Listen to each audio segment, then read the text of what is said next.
कुंभ और महाकुंभ में करोड़ों लोग प्रयागराज के पवित्र संगम में डुबकी लगाते हैं। आस्था है कि कुंभ के दौरान संगम में डुबकी लगाने से पाप का नाश होता है।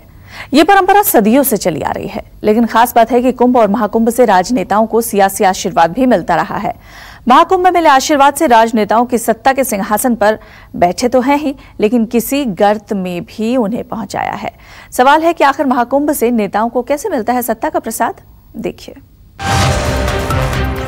कुंभ में योगी की डुबकी।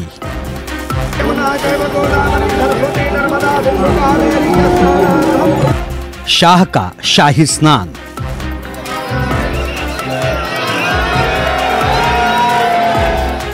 संगम पर मोदी की शक्ति पूजा।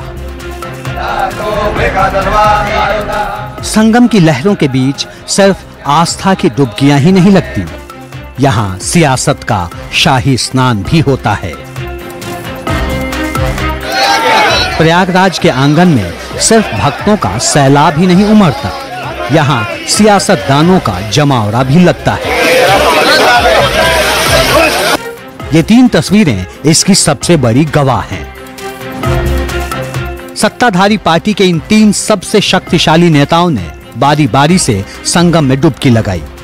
आखिर प्रधानमंत्री मोदी से लेकर सीएम योगी आदित्यनाथ और फिर इन्हीं की पार्टी में चाणक्य का ओहदा रखने वाले अमित शाह 2019 के संग्राम से पहले संगम स्नान के जरिए क्या संदेश देना चाहते हैं?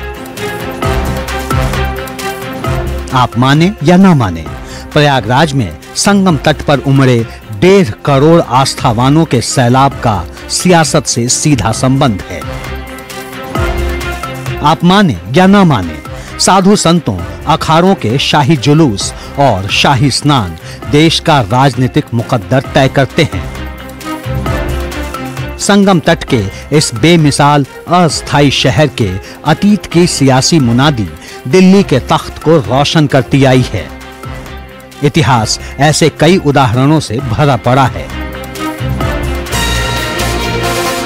प्रयाग कुंभ 1954, तब तत्कालीन प्रधानमंत्री जवाहरलाल नेहरू प्रयागराज पहुंचे थे और 1957 के अगले चुनाव में कांग्रेस फिर सत्ता में आई।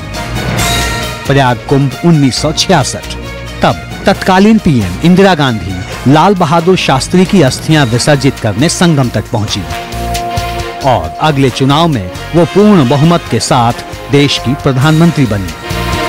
प्रयाग महाकुंभ 1977, धर्म सभा में इंदिरा गांधी की इमरजेंसी के विरोध का ऐलान हुआ। इंदिरा गांधी को अपनी सत्ता गंवानी पड़ी। प्रयाग महाकुंभ 1989, देवराहा बाबा ने अयोध्या में राम मंदिर के निर्माण का समर्थन किया और तत्कालीन प्रधानमंत्री राजीव गांधी को चुनाव में हार का सामना करना पड़ा।